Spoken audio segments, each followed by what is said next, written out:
The observation deck of the Galactic Council's flagship hummed with nervous energy as Ambassador Zethkar adjusted his translator implant for the 100th time that cycle. The towering Vorthan diplomat had witnessed countless species make their debut on the galactic stage, but something about these newcomers, these humans, felt different. Their application for council membership had arrived 3 standard months ago, accompanied by technological demonstrations that had left the xenobiology department scratching their various appendages in confusion. "They call it improvisation," Dr. Elon whispered, her crystalline form refracting the starlight streaming through the viewport. The Silithan scientist had been studying human psychology since first contact, and her reports read like fiction to most council members. Their entire military doctrine appears to be built around the concept that plans will fail, so they train their soldiers to think independently when everything goes wrong. Zethkar's 4 eyes narrowed as he processed this information. In his 3 centuries of diplomatic service, he had never encountered a species that deliberately planned for failure. The Galactic Council's own military strategies were built on precision, overwhelming force, and technological superiority. Wars were mathematical equations solved through superior firepower and tactical coordination. The idea that a species could thrive in chaos seemed fundamentally impossible. "Sir," came a voice from the communication station. "The human delegation is requesting permission to demonstrate their military capabilities. They say they want to show us why their species deserve a seat on the council." The ambassador's throat sacs inflated with skepticism. Humans had only achieved faster-than-light travel 15 of their years ago. Their technology was primitive by galactic standards. Their ships held together with what they called duct tape and elbow grease, terms that still defied translation. Their weapons used chemical propellants instead of plasma, and their armor was made from refined metals rather than energy fields. "Grant the request," Zethkar decided, "but activate all defensive protocols. I want to know what we're dealing with before we make any decisions about their application." The demonstration began simply enough. A single human vessel dropped out of hyperspace. A crude, boxy ship that looked more like a cargo hauler than a warship. Its hull was scarred with impact marks and covered in patches that suggested extensive battle damage hastily repaired. Compared to the sleek, crystalline vessels of the Council fleet, it appeared almost comically primitive. "This is Captain Sarah Chun of the U.S. Determination," came a voice over the communications array. "We're here to show you how humans fight when everything goes wrong. Because in our experience, everything always goes wrong." The human ship immediately began behaving in ways that violated every military protocol Zethkar knew. Instead of maintaining formation and presenting its strongest shields toward potential threats, the vessel began tumbling randomly through space, its engines firing in apparently random directions. Sensor readings showed massive power fluctuations throughout the ship, as if its systems were failing catastrophically. "What are they doing?" Dr. Elon's harmonic voice carried notes of confusion that made Zethkar's translation implant struggle. "Their ship appears to be having a complete systems failure. Perhaps this is why they requested the demonstration," the ambassador mused. "They want to show us how inadequate their technology is before we reject their application." But then the holographic display activated, and Zethkar began to understand that something far more complex was happening. The human ship wasn't failing. It was pretending to fail. Captain Chen's voice continued providing commentary as her vessel continued its erratic dance through space. "The Determination is currently running a combat simulation we call Murphy's Law Scenario Omega," she explained. "We've shut down our main engines. Our primary weapons are offline. Our navigation is malfunctioning, and we vented atmosphere from 3 compartments. In most galactic conflicts, this would be considered a mission kill. For humans, it's Tuesday." The ship suddenly straightened its trajectory and began accelerating toward an asteroid field that had been designated as the target zone. But instead of the smooth, controlled approach that Council military doctrine would demand, the human vessel began bouncing between asteroids like a ricocheting projectile. Each impact should have destroyed the ship, but somehow it continued moving, using the collisions to change direction in ways that no conventional guidance system could achieve. "What you're seeing," Captain Chen continued, "is something we call kinetic improvisation. When our navigation fails, we use controlled impacts to steer. When our weapons malfunction, we turn our ship into a weapon. When our life support fails, we hold our breath and keep fighting. Zethkar watched in growing amazement as the human ship began using the asteroid field itself as ammunition. Instead of deploying conventional weapons, the crew somehow managed to destabilize several large asteroids and send them tumbling toward the designated target zone. The impacts created a devastating bombardment that would have reduced any conventional fleet to debris. How are they calculating those trajectories without functional navigation? Dr. Elon asked, her crystalline form flickering with bafflement. The mathematics involved in multi-body gravitational interactions should be impossible to solve in real time without quantum processors. They're not calculating, came Captain Chen's voice, somehow picking up their conversation. Our pilot is named Jackson Murphy. Yes, that Murphy, his great-grandfather, is the one the law is named after. He's flying by instinct, making corrections based on feel rather than sensor data. We call it seat of the pants navigation, and it saved more human ships than all our computers combined. The demonstration continued for another hour, with the human ship finding increasingly creative ways to complete mission objectives despite cascading system failures. When their communications went down, they used their hull as a giant antenna by modulating their electrical systems. When their shields failed, they vented atmosphere to create defensive clouds that interfered with targeting sensors. When their weapons completely malfunctioned, they rammed an asteroid into their target with such precision that the impact achieved better results than conventional bombardment. But it was the crew's psychological response that truly unsettled Zethkar. Throughout the entire demonstration, intercepted communications revealed that the humans were actually enjoying themselves. Instead of the panic and despair that would overwhelm most species when facing such catastrophic failures, the human crew was laughing, joking, and treating each new disaster as an interesting puzzle to solve. Sir, came a report from the psychological analysis team. We're detecting neurotransmitter patterns that suggest the human crew is experiencing what they call adrenaline rush and flow state. Instead of being debilitated by stress, they appear to be performing better under adverse conditions. This violated everything Zethkar thought he knew about combat psychology. Every species in the galaxy performed worse under stress. Fear, panic, and despair were universal responses to life-threatening situations. The idea that a species could actually improve their performance when everything was going wrong seemed to defy biological logic. There's something else, sir, the analyst continued. We've been monitoring their internal communications during the demonstration. They're not just adapting to failures, they're predicting them. Their entire crew structure seems designed around the assumption that their technology will malfunction at the worst possible moment. The human ship finally limped back to the observation area, its hull now covered in fresh scars and trailing what appeared to be half its superstructure. By any reasonable standard, the vessel should have been declared a total loss. Yet Captain Chen's voice came through clearly, filled with obvious satisfaction. Demonstration complete. The determination is ready for another round if you'd like to see our everything is on fire, but we're still fighting protocols. Zethkar found himself staring at the battered human vessel with a mixture of horror and fascination. In his centuries of diplomatic service, he had seen the military demonstrations of hundreds of species. The pattern was always the same: overwhelming technological superiority, perfect coordination, and decisive victory achieved through superior firepower and tactics. The humans had just shown him something completely different: victory achieved through superior adaptability and an almost supernatural ability to thrive in chaos. Dr. Elon, he said slowly, I need you to run a full psychological profile on their species.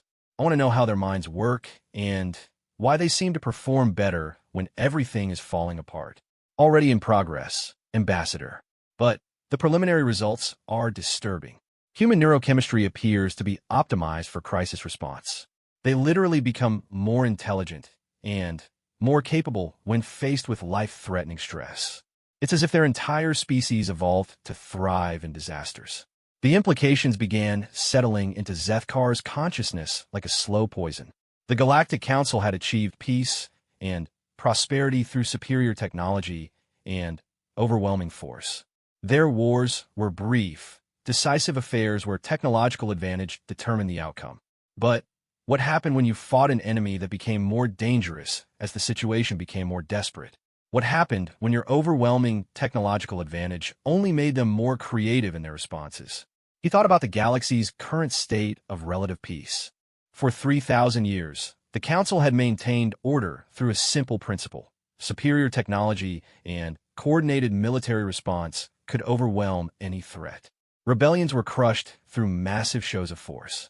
Aggressive species were contained through technological superiority. The system worked because every species in the galaxy followed the same basic psychological patterns. They became less effective under stress, less creative under pressure, more predictable when desperate. Humans appear to be the exact opposite of everything the Council's military doctrine assumed about enemy psychology. They became more effective under stress, more creative under pressure, less predictable when desperate. They had just demonstrated the ability to achieve military objectives despite complete system failures, using nothing but improvisation and apparent supernatural luck. "Sir," came another voice from the communication station. "The human delegation is requesting a formal meeting to discuss their application for Council membership. They say they have additional demonstrations prepared if we'd like to see how they handle larger-scale conflicts." Zethkar felt his diplomatic training warring with a growing sense of unease. Protocol demanded that he meet with the human delegation and process their application according to standard procedures. But every instinct developed over centuries of dealing with galactic politics was screaming warnings. These humans weren't just another species seeking Council membership. They represented something fundamentally different, something that could destabilize the entire galactic order. "Schedule the meeting," he decided. "But I want full security protocols in place. And, Dr. Elon, I need that psychological profile completed before we sit down with them.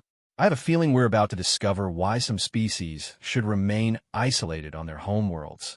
As the human ship disappeared into its docking bay, Zethkar couldn't shake the image of Captain Chen's crew laughing as their ship fell apart around them. In his experience, laughter during combat was a sign of madness. But the humans had made it work, turning their apparent insanity into a tactical advantage that had accomplished the impossible. For the first time in his diplomatic career, Ambassador Zethkar found himself wondering if the Galactic Council was about to make a terrible mistake. The humans wanted to join galactic civilization, but what if their presence changed everything? What if their chaotic, improvisational approach to conflict spread to other species? What if the galaxy's carefully maintained order was about to be turned upside down by a species that treated catastrophic failure as an opportunity for creative problem-solving? The questions would have to wait. The humans were here, and diplomatic protocol demanded that their application be processed.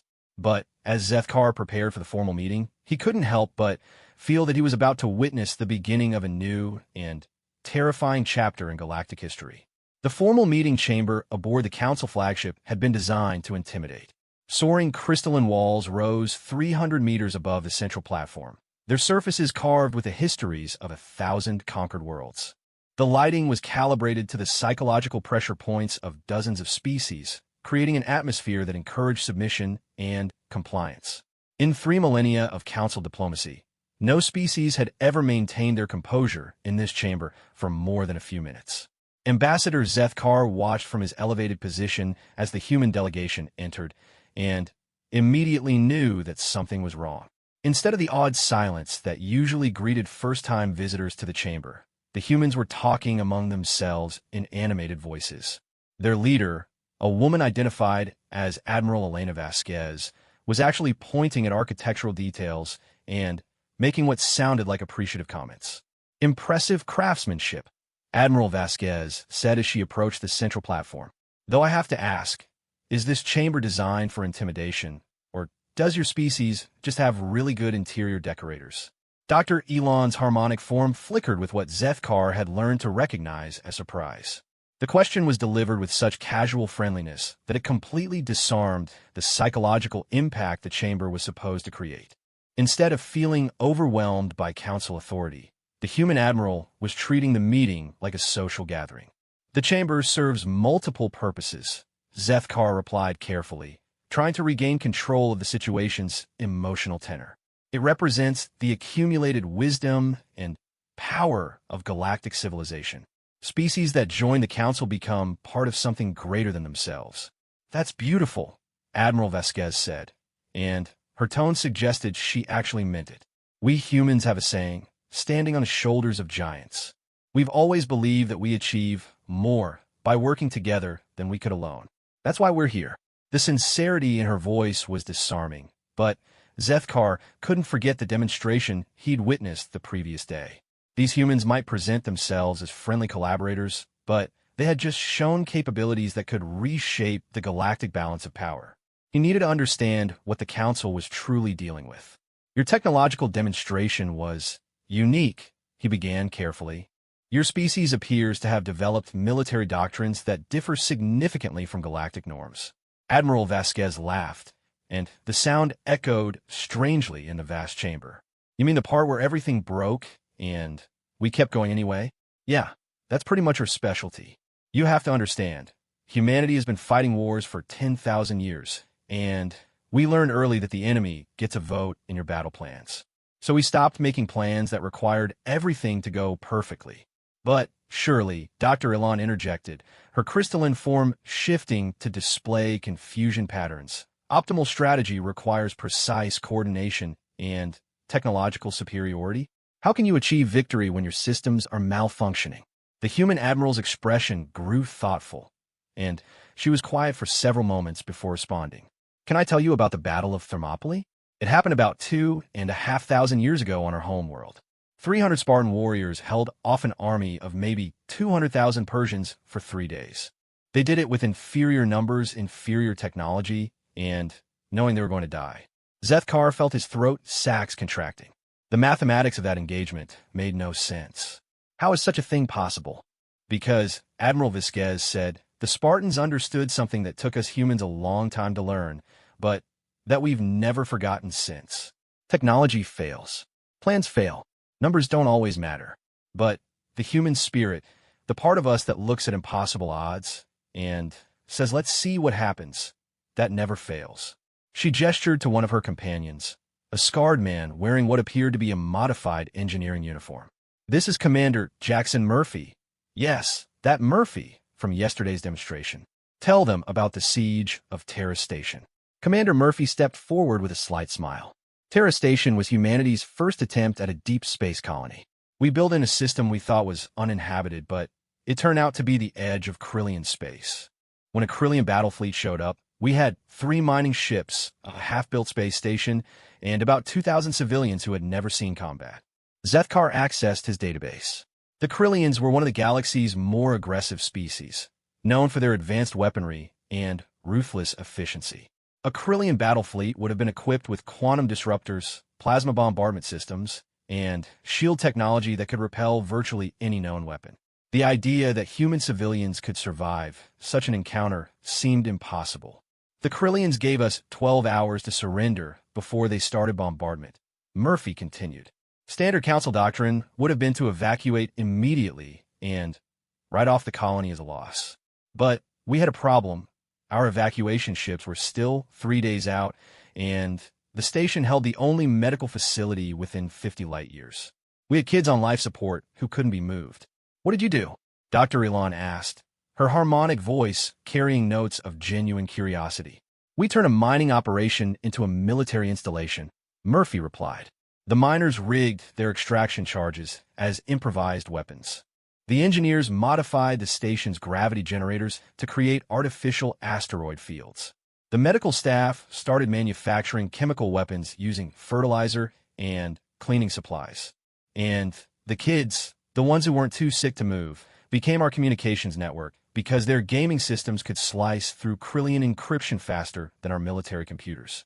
The casual way Murphy described these modifications sent chills through Zethkar's consciousness. The humans were describing the transformation of civilian infrastructure into military assets with the same tone they might use to discuss rearranging furniture. It suggested a species-wide familiarity with warfare that went far beyond military training. "The Krillians attacked expecting to find a defenseless civilian outpost," Murphy continued. "Instead, they found what our military historians now call weaponized desperation. Every system on the station had been turned into a weapon or a trap. When they tried to board, they found corridors filled with improvised explosives triggered by children playing video games. When they tried to bombard us from range, we threw asteroids at them using modified mining equipment." "But surely," Zethkar protested, the technological disparity was too great. Krillian shields and weapon systems are among the most advanced in the galaxy. Admiral Vasquez smiled, and there was something in that expression that made Zethkar's diplomatic instincts scream warnings. Commander Murphy, tell them about the cooking supplies. Right, Murphy said, his grin matching his admiral's. One of our colonists was a chemical engineer named Maria Santos. She figured out that if you mix common household cleaning products with the metallic dust from asteroid mining, you get a compound that goes right through energy shields like they're not even there. The Krillians' advanced defenses were completely useless against attacks made from toilet bowl cleaner and space dust. The implications of this revelation struck Zethkar like a physical blow. The Galactic Council's entire military doctrine was built around technological superiority. Their shields, weapons, and defense systems were designed to counter known galactic technology. But if humans could create effective weapons from household supplies, then technological advancement became irrelevant. You're saying, Dr. Elan said slowly, that your species can neutralize advanced defensive systems using primitive materials?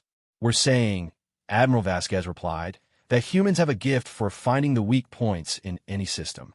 Give us enough time and motivation, and we'll figure out how to break anything. It's not because we're particularly smart, though we like to think we are. It's because we're really, really good at thinking outside the box when we're desperate. The conversation was interrupted by an alert signal from the chamber's communications system. Zethkar activated the display, expecting a routine diplomatic message. Instead, he found himself looking at the worried face of Fleet Commander Coitiachura, the Council's senior military officer.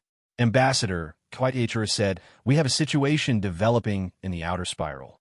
The hegemony of Vash has declared war on the Terran Commonwealth. They're moving a battle fleet toward human space as we speak. Zethkar felt his diplomatic world shifting beneath him. The hegemony of Vash was one of the Council's oldest and most powerful member species.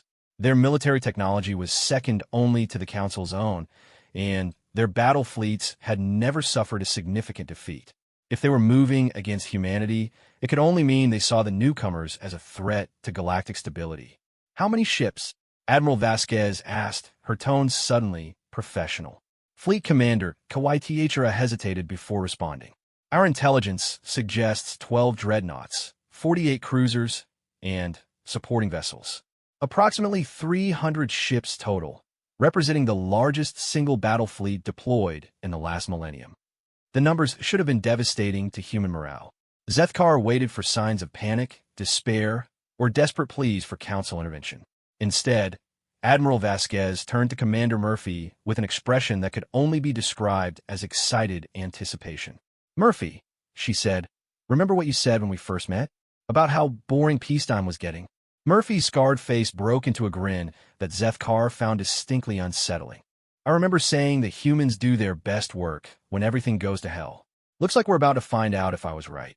Admiral, Dr. Lin interjected, her harmonic voice filled with concern. You cannot possibly be considering military action against the hegemony. Their technological advantage is overwhelming. A single Vash dreadnought carries more firepower than your entire space fleet. You're probably right. Admiral Vasquez agreed cheerfully. Good thing we don't plan on fighting them ship to ship. Murphy, send a message to Earth Command. Tell them to activate the Rube Goldberg Protocol. Commander Murphy's expression shifted to something that made Zethkar's skin crawl. The whole protocol, including the Murphy's Law contingencies. Everything, the Admiral confirmed. If the Vash want to see what humans do when we're really motivated, let's show them. Zethkar had no idea what the humans were discussing, but their casual confidence in the face of overwhelming odds was more terrifying than panic would have been. A species that despaired when facing superior force could be reasoned with, negotiated with, controlled. A species that became excited about impossible challenges represented something entirely outside his experience. Admiral, he said carefully, perhaps this situation could be resolved through diplomatic channels. The Council has significant influence with the hegemony of Vash. I appreciate the offer, Admiral Vasquez replied, but this is something humanity needs to handle ourselves. Besides, we've been looking forward to a real challenge. The war games and training simulations were getting predictable. The human delegation began preparing to leave, their manner suggesting they were departing for a pleasant social engagement rather than a potentially genocidal war. As they reached the chamber's exit, Admiral Vasquez turned back to face the council representatives. Ambassador Zethkar, Dr. Ilan, you've been studying humanity to determine whether we're suitable for council membership. In a few days, you're going to see exactly what our species is capable of when someone threatens our survival. I hope you find it educational. After the humans departed, Zethkar found himself alone with Dr. Ilan in the vast chamber. The silence stretched between them for several minutes before the Silithan scientist finally spoke. Ambassador, she said, her harmonic voice carrying notes of genuine fear, I believe we may have just witnessed something unprecedented in galactic history. What do you mean? In my analysis of human psychology, I found something that troubled me. Most species develop flight or fight responses to existential threats. Humans appear to have evolved a third option, which is Dr. Elon's crystalline form flickered with patterns that Zethkar had never seen before. They fight, but not to survive. They fight to win, no matter what the cost. And they seem to enjoy it.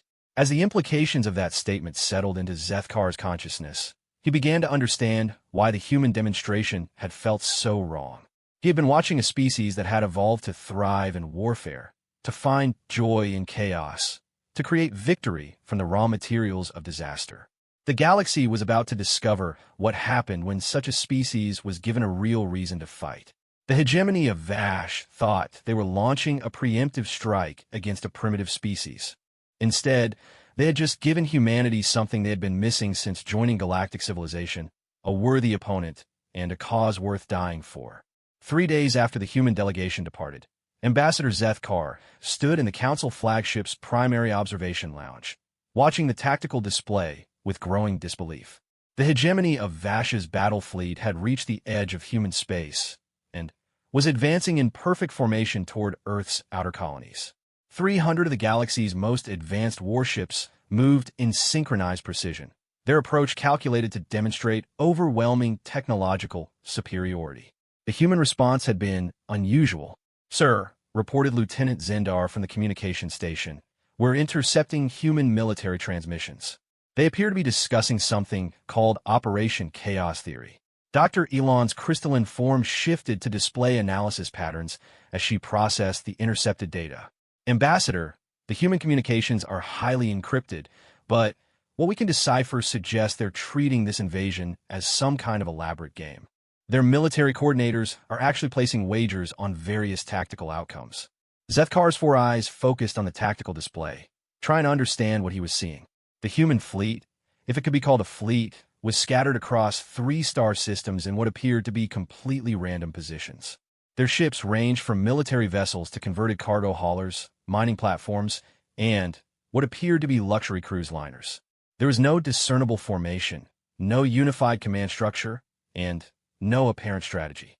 Dr. Elon, he said slowly, are we certain the humans are actually preparing to fight? Their deployment suggests either complete military incompetence or they're doing something we don't understand, the scientist finished. Ambassador, I've been analyzing their communication patterns, and there's something deeply disturbing about human military psychology. They appear to be genuinely excited about facing overwhelming odds. The first engagement began as the Vash Advance Guard encountered a single human mining vessel in the Proxima Centauri system. According to all tactical analysis, the encounter should have lasted approximately 30 seconds, the time required for Vash quantum disruptors to reduce the human ship to component atoms. Instead, what followed was an hour of the most bizarre space combat Zethkar had ever witnessed. The mining ship, identified as the Lucky Strike, immediately began behaving in ways that violated every principle of space warfare. Instead of attempting to escape or surrender, it began flying directly toward the Vash ships while spinning like a child's toy. Its crew was broadcasting on open channels, and their communications consisted primarily of what the translators identified as profanity-laden encouragement and something called death metal music. What are they doing?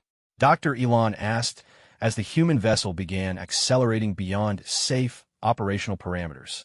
Their engines are redlining. They're going to destroy themselves. I don't think, Zethkar said quietly, that self-destruction is their primary concern.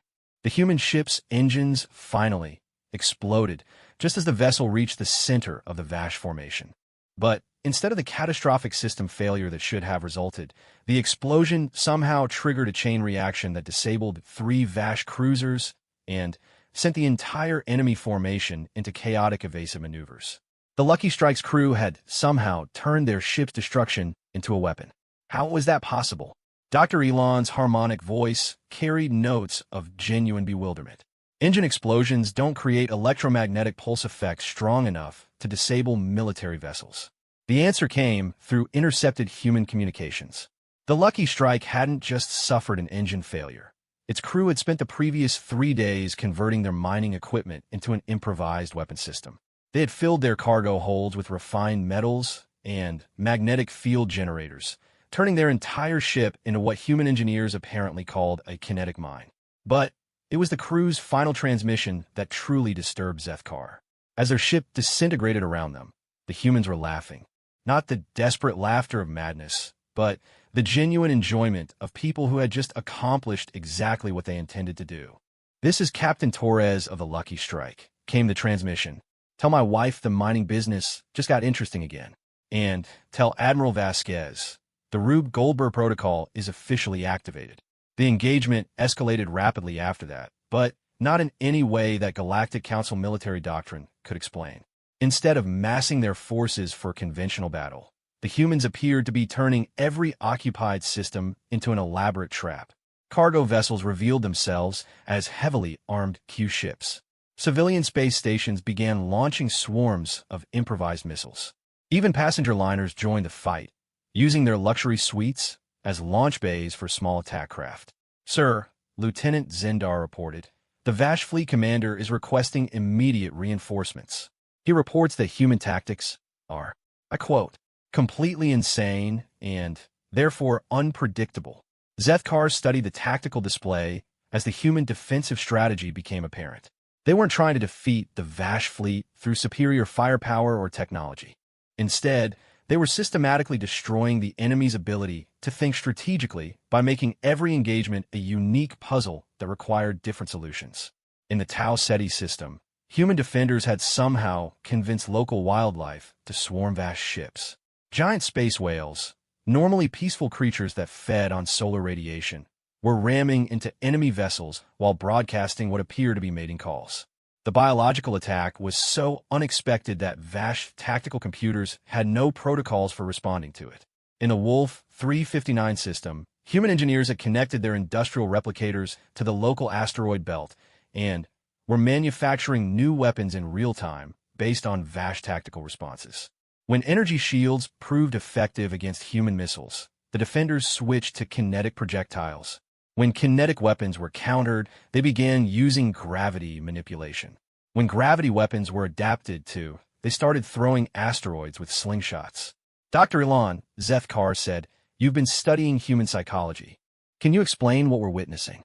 The Silithan scientist's form flickered through a complex series of analysis patterns before settling on something that suggested deep confusion.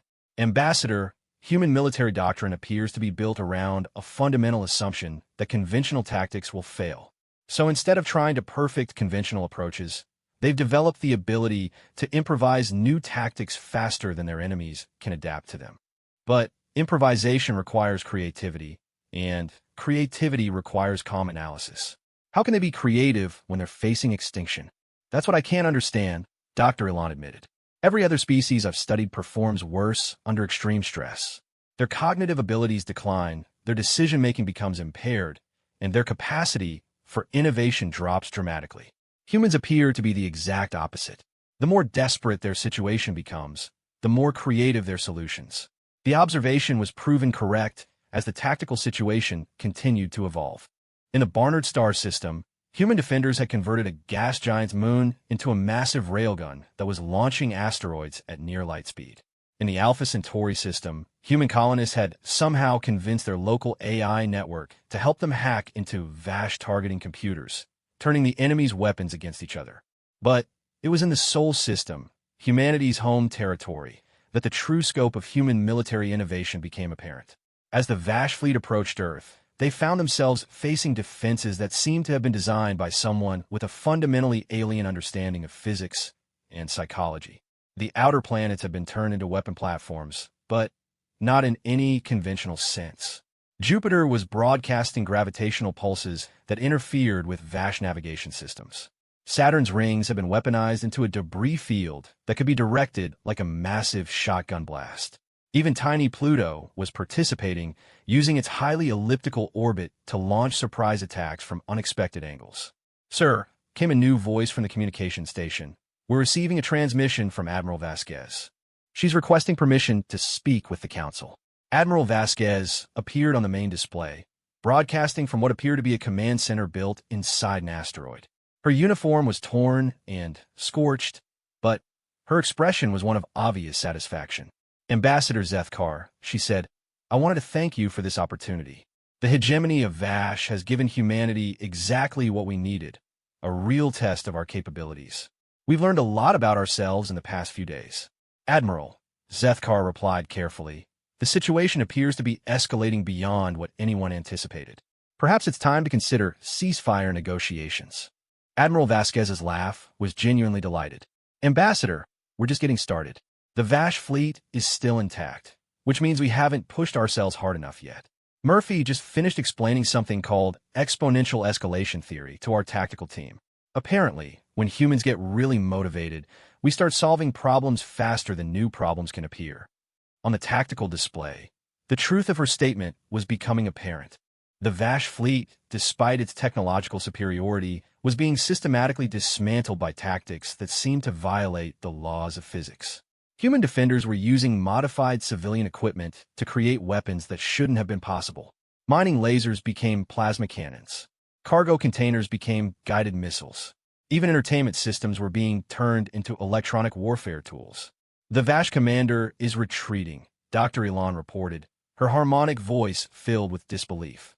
"A fleet of 300 advanced warships is withdrawing from combat against primitive human technology." But Admiral Vasquez shook her head. "They're not retreating. They're regrouping.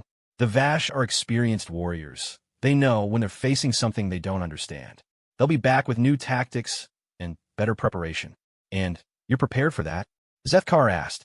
The human admiral's smile was the most terrifying expression Zethkar had ever seen. "Ambassador, the Vash just gave humanity our first real military challenge in 50 years. We've been getting soft during peacetime, losing our edge. Now we remember what we're really capable of when someone threatens our families." She gestured to someone off camera, and Commander Murphy appeared beside her, his scarred face grinning with obvious anticipation.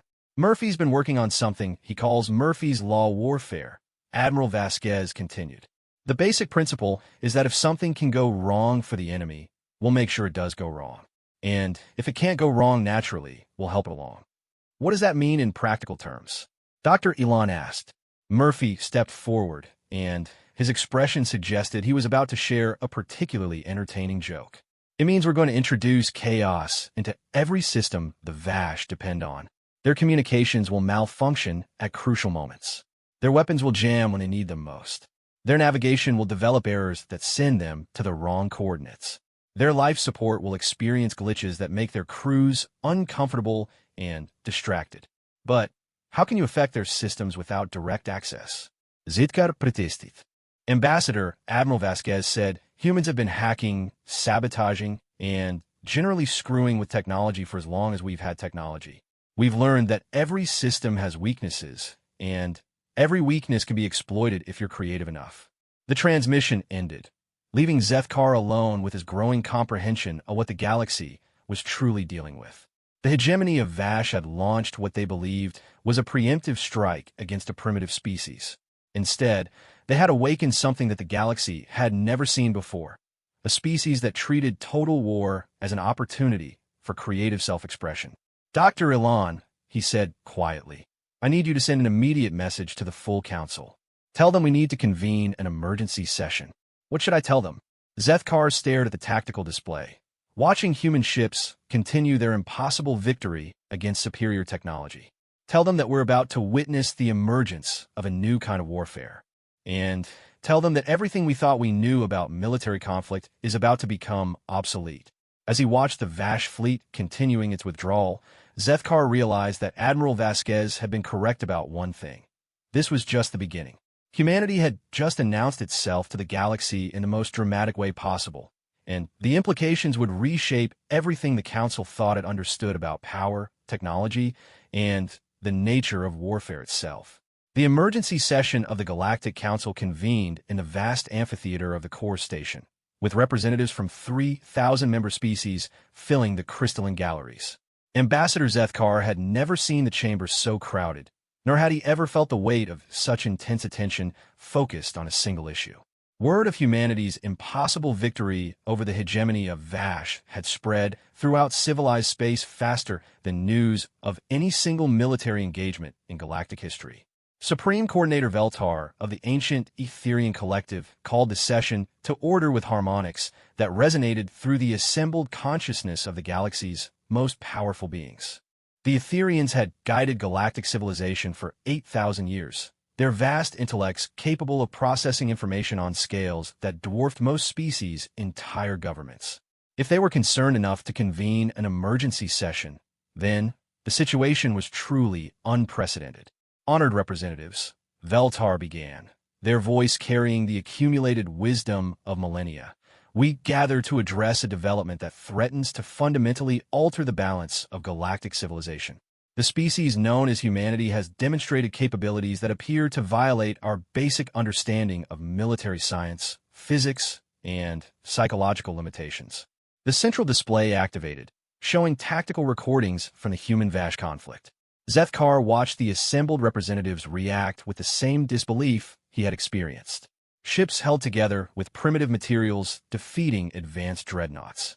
Civilian equipment performing impossible feats of destruction. Most disturbing of all, human crews laughing as their vessels disintegrated around them while achieving tactical objectives that should have been impossible. The hegemony of Vash, Veltar continued, deployed the largest battle fleet in recent memory against what appeared to be a primitive species armed with chemical propulsion and metal projectiles. The engagement lasted 18 standard hours. The result was the complete withdrawal of Vash forces and the effective demonstration that technological superiority may no longer guarantee military victory. Representative Kawaitietra of the Vash hegemony rose to address the assembly. The normally proud warrior species appeared genuinely shaken by their recent experience. Honored Coordinator, the Vash fleet encountered tactics that defy conventional analysis. Human forces appear to be guided by principles that we cannot comprehend. Explain, Veltar commanded. Kawaititura's battle-scarred form shifted uncomfortably. They turned their weaknesses into strengths.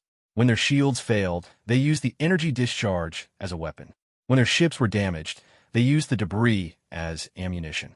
When their communications were jammed, they somehow turned the interference into a tactical advantage. But surely, interjected Representative Dalmoon of the Crystalline Consortium, primitive tactics cannot overcome advanced technology indefinitely. Technological superiority has been the foundation of galactic military doctrine for 3 millennia. The response came from an unexpected source. Dr. Elon materialized in the center of the chamber, her silithin form broadcasting complex analysis patterns for all to see. Honored representatives, I have spent considerable time studying human psychology and military doctrine. I believe we are dealing with something unprecedented in galactic history. Elaborate, Veltar commanded. Dr. Elon's crystalline structure shifted to display her findings. Most species develop military capabilities as an extension of their technological advancement. Weapons become more powerful, defenses become more sophisticated, tactics become more precise. The underlying assumption is that warfare is a problem to be solved through superior engineering. The chamber fell silent as representatives processed this analysis. Zethkar noticed that several species were displaying stress patterns that suggested deep psychological discomfort with the implications. Humans, Dr. Elon continued, appear to have evolved differently. Their military doctrine is not based on technological superiority, but on adaptability. They assume that their technology will fail, their plans will be disrupted, and their enemies will have advantages they cannot match. So instead of trying to prevent these problems, they have learned to thrive in chaos. Representative Vexhai of the Quantum Assembly spoke with the mechanical precision of their cybernetic species. Dr. Elon, you're describing a military philosophy that is inherently irrational. Optimal strategy requires predictable outcomes based on quantifiable advantages. That, Dr. Ilan replied, is exactly why human tactics are so effective. They deliberately introduce variables that cannot be quantified or predicted. Their enemies cannot develop countermeasures because human responses are not based on logical analysis. They're based on creative problem-solving under extreme stress. Supreme Coordinator Veltar's harmonics shifted to what Zethkar recognized as deep contemplation. Dr. Ilan, are you suggesting that humanity represents a fundamental deviation from normal psychological evolution? I am suggesting, the scientist replied, that humanity may have evolved specifically to excel in warfare. Not to start wars, but to survive and win them when they occur. Most species develop fight-or-flight responses to existential threats. Humans have evolved what I can only describe as a fight-and-enjoy-it response. The implications of this statement rippled through the assembly like a shockwave. Zethkar watched as representatives from warrior species, traditionally the galaxy's most feared military powers, began displaying signs of genuine fear. If Dr. Ilan was correct, then humanity represented something that had never existed before in galactic civilization. The recordings from the recent conflict, Dr. Ilan continued, show human crews demonstrating unprecedented levels of creativity and effectiveness under conditions that would incapacitate most other species. They were not just surviving impossible odds. They were actively seeking out more challenging situations to test their capabilities. Representative Kawaititra spoke again, their voice carrying the exhaustion of a warrior who had encountered something beyond their understanding. Dr. Ilan speaks truth. Our fleet commanders reported that human tactics became more sophisticated and more effective as the battle progressed. Instead of wearing down under pressure, they appeared to be learning and adapting faster than our forces could respond.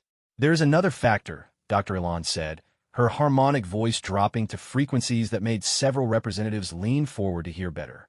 Human military psychology appears to be contagious. The statement created an immediate stir throughout the assembly. Veltar's harmonics shifted to what Zethkar knew was intense alarm. Explain immediately. During the conflict, we observed instances of non-human crews beginning to exhibit human-like tactical behavior. Species that had served aboard human vessels for extended periods began demonstrating the same improvisational capabilities and stress-enhanced performance. It appears that prolonged exposure to human military culture can fundamentally alter the psychological responses of other species. Zethkar felt a chill settle into his consciousness as he grasped the implications. If human military psychology could spread to other species, then the carefully maintained order of galactic civilization was under existential threat. The Council's authority was based on technological superiority and predictable military responses. If other species began adopting human approaches to warfare, then the entire balance of power could shift overnight. Supreme Coordinator came a new voice from the Assembly. Representative Thalindria of the Pacifist League, whose species had not engaged in warfare for 2,000 years, was speaking with obvious distress. If this analysis is correct, then the presence of humanity in galactic civilization represents an uncontainable contamination vector. Their approach to conflict could destabilize every peaceful species in the galaxy. On the contrary, said another voice. Admiral Elena Vasquez materialized in the chamber's center, her image broadcast from the human fleet still patrolling their home system. Honored representatives, humanity has no interest in destabilizing galactic peace. We want to contribute to galactic civilization, not destroy it. The chamber erupted in harmonic chaos as thousands of representatives reacted to the unexpected intrusion. Security protocols should have prevented any unauthorized transmissions, but somehow the humans had managed to access the Council's most secure communication systems. How are you broadcasting the signal? Veltar demanded. Admiral Vasquez's expression suggested mild amusement. Commander Murphy figured out how to piggyback our transmission on your quantum entanglement network. Turns out your security is really good at keeping people out, but it's not so great at detecting signals that are already inside the system. Representative Vex High's cybernetic form displayed alarm patterns. Such access should be impossible without decades of study and quantum-level engineering. Murphy says it took him about 3 hours, Admiral Vasquez replied cheerfully. He got bored waiting for the official diplomatic channels, so he decided to hack his way in. Don't worry, We didn't damage anything. We just wanted to listen to your discussion about us. Zethkar realized that the humans had just demonstrated another aspect of their dangerous capabilities. They could penetrate the galaxy's most secure systems using nothing but creative problem-solving and a few hours of motivated effort. The technological barriers that protected galactic civilization were apparently meaningless to a species that treated impossible challenges as entertainment. Admiral Vasquez, Veltar, said with harmonics that suggested barely controlled concern, "Your species' capabilities raise questions about your compatibility with galactic civilization. Your approach to conflict appears to be fundamentally disruptive to established order."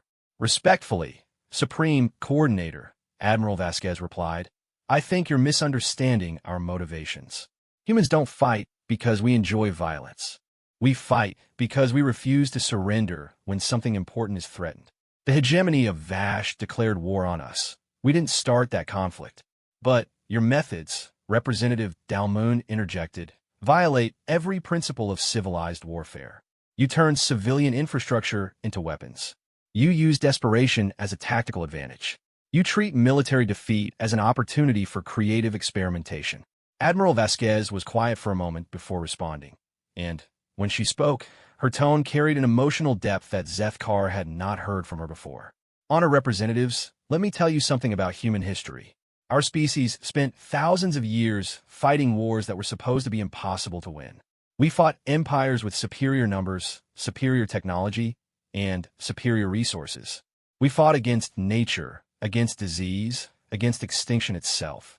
And we survived because we learned that the universe doesn't care about fair fights." She paused, allowing her words to resonate through the chamber before continuing.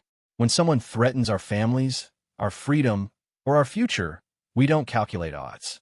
We don't analyze technological disparities.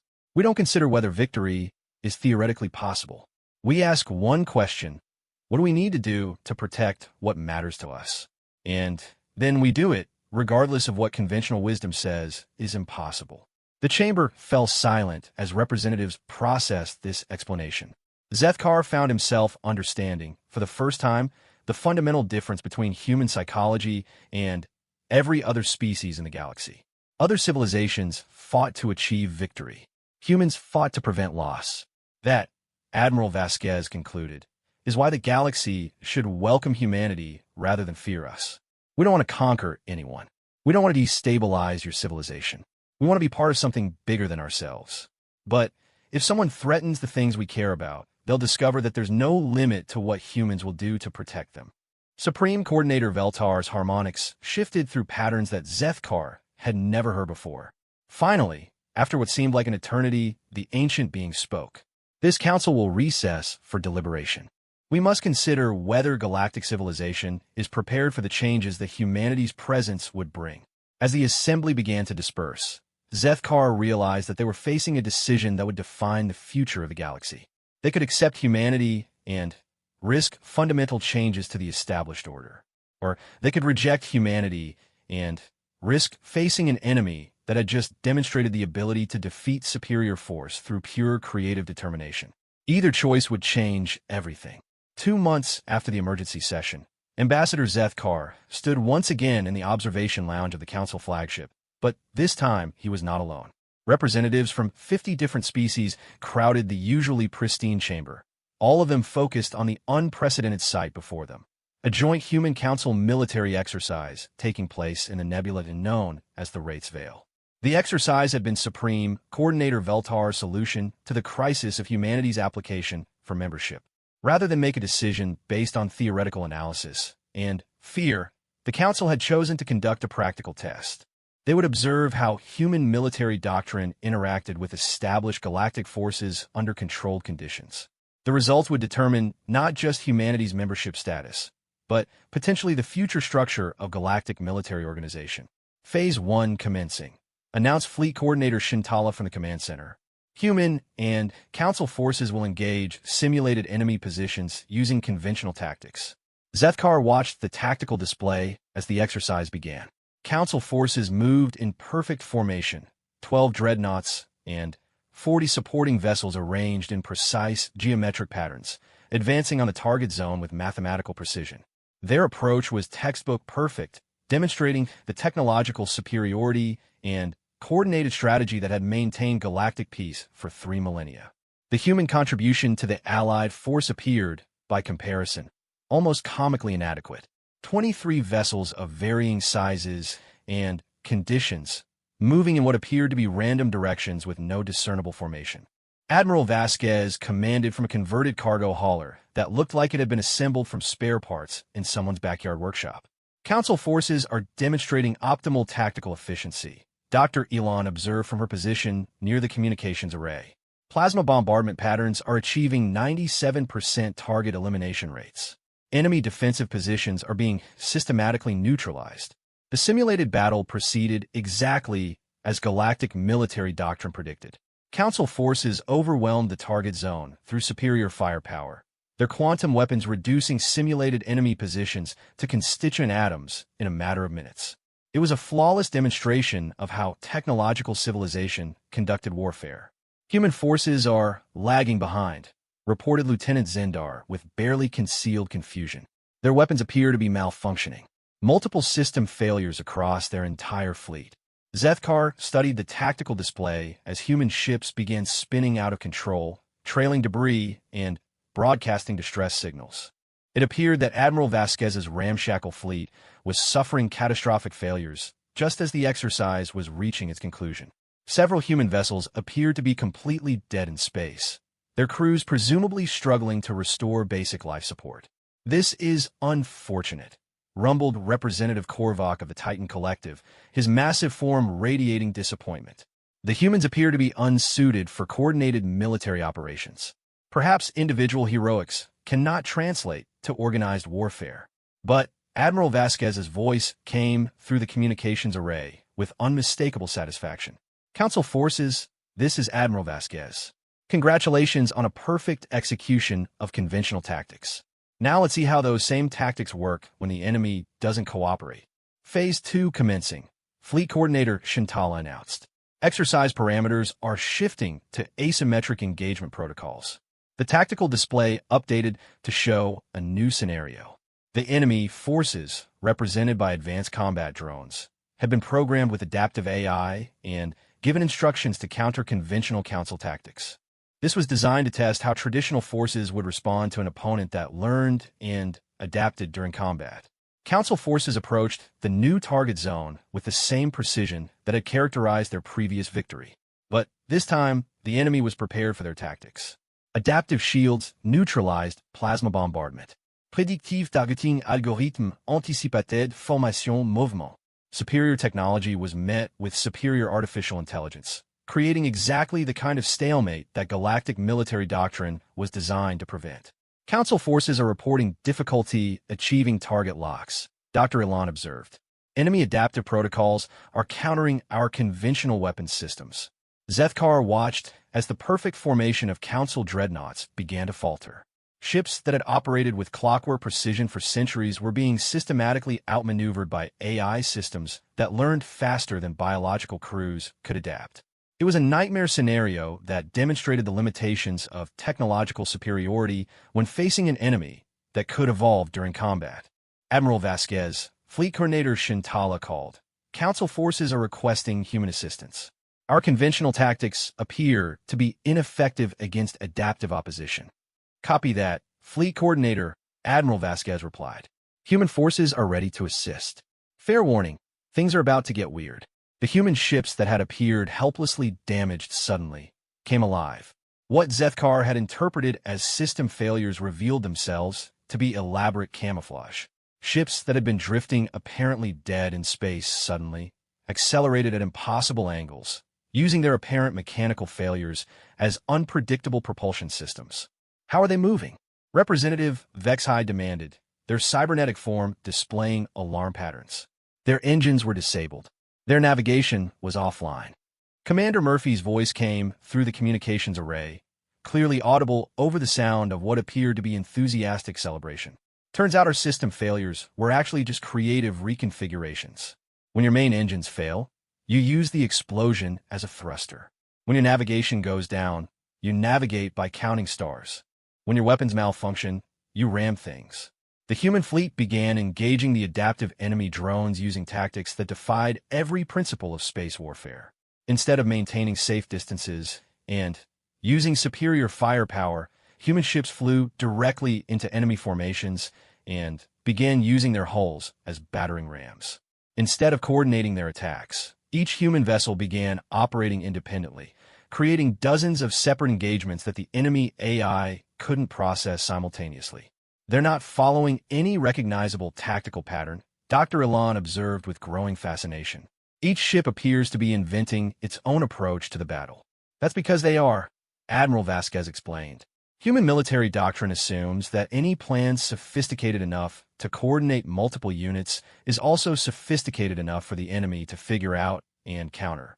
So instead of making plans, we teach our people to recognize opportunities and improvise solutions. The results were immediately apparent. Enemy drones that had successfully adapted to council tactics found themselves facing attacks that had no precedent in their programming. A human mining vessel used its or processing equipment to create a cloud of metallic debris that interfered with targeting systems. A converted passenger liner deployed its escape pods as guided missiles, each one programmed with a different attack pattern. Most remarkably, human crews began communicating with each other using methods that bypass conventional radio entirely. They flashed lights and patterns, used debris trails to create visual signals, and even employed gravitational anomalies to send messages through space-time distortion. How are they coordinating without communications? Fleet Coordinator Shintala asked. They're not coordinating, Commander Murphy replied. They're improvising together. Each ship does what makes sense for their specific situation, but they're all working toward the same goal. It's like jazz music, except with explosions. Zethkar watched in growing amazement as the human fleet systematically dismantled enemy positions that had proven immune to Council technology. But they weren't winning through superior firepower or better equipment. They were winning by being unpredictable, by turning their weaknesses into strengths, and by treating the entire engagement as an elaborate puzzle to be solved through creative thinking. Council forces, Admiral Vasquez called, we've cleared a path to the primary target zone. Our tactics have confused the enemy AI enough to create openings for conventional attack patterns. The Council fleet moved forward, taking advantage of the chaos created by human improvisation. Working together, the two forces achieved objectives that neither could have accomplished alone. Council technology provided overwhelming firepower when properly applied, while human creativity created the opportunities for that application. Exercise concluded, Fleet Coordinator Shintala announced. All forces returned to designated positions for analysis. The aftermath of the exercise found Zethkar in private conference with Supreme Coordinator Veltar and the senior members of the Council leadership. The ancient Etherian's harmonics carried patterns that suggested deep contemplation mixed with what might have been excitement. Ambassador Zethkar, Veltar said, your initial assessment of human capabilities has proven conservative. Supreme Coordinator, I believe we have witnessed something unprecedented in galactic history. Humans do not just represent a new military doctrine. They represent a fundamental alternative to our basic assumptions about warfare, technology, and cooperation. Dr. Elon materialized in the chamber, her crystalline form broadcasting complex analysis patterns. Honor Coordinator, I have completed my evaluation of Human Council tactical integration. The results suggest possibilities that could revolutionize our entire approach to galactic security. Elaborate. Council forces provide technological superiority, precision, and overwhelming firepower when properly deployed. Human forces provide adaptability, unpredictability, and the ability to create tactical opportunities from apparent disadvantages. Combined, they create a military capability that is significantly greater than the sum of its parts. Veltar's harmonics shifted to patterns that Zethkar had never heard before. Dr. Elon, are you suggesting that human inclusion in galactic military structures would strengthen rather than destabilize our capabilities? I am suggesting, the scientist replied, that humans may represent exactly what galactic civilization needs to face future challenges. Our technology has made us powerful, but it has also made us predictable. Humans remind us that the universe does not always cooperate with our plans, and they have developed the ability to thrive when plans fail. 3 hours later, Zethkar found himself once again in the formal meeting chamber. this time as part of the full Council Assembly voting on humanity's application for membership. The debate had been intense, with representatives raising concerns about human unpredictability, their dangerous psychological approach to conflict, and their potential impact on galactic stability. But Admiral Vasquez's final statement to the Assembly had shifted the entire tone of the discussion. Honored representatives, she had said, we understand your concerns about humanity's impact on galactic civilization. You're right to be cautious, we are different, and our presence will change things. But change isn't always dangerous. Sometimes it's necessary. She had gestured to the tactical displays, still showing the results of the joint exercise. For 3,000 years, your civilization has maintained peace through strength. That strength has been based on technological superiority and predictable tactics. But what happens when you face an enemy that doesn't follow the rules? What happens when technological superiority isn't enough? The question had resonated through the Assembly with uncomfortable accuracy. Recent intelligence reports suggested that unknown forces were operating in the galactic periphery, using tactics and technology that conventional analysis couldn't explain. The galaxy's carefully maintained order was facing challenges that traditional approaches seemed unable to address. Humans, Admiral Vasquez had concluded, don't offer you a better way to do the same things. We offer you the ability to do different things when the same things stop working. We offer you the gift of adaptability in a universe that doesn't care about your plans. The vote was closer than Zethkar had expected. 2,847 in favor, 1,923 opposed, with 230 abstentions. But the decision was clear. Humanity would be welcomed as a full member of galactic civilization, with all the rights, responsibilities, and opportunities that membership entailed.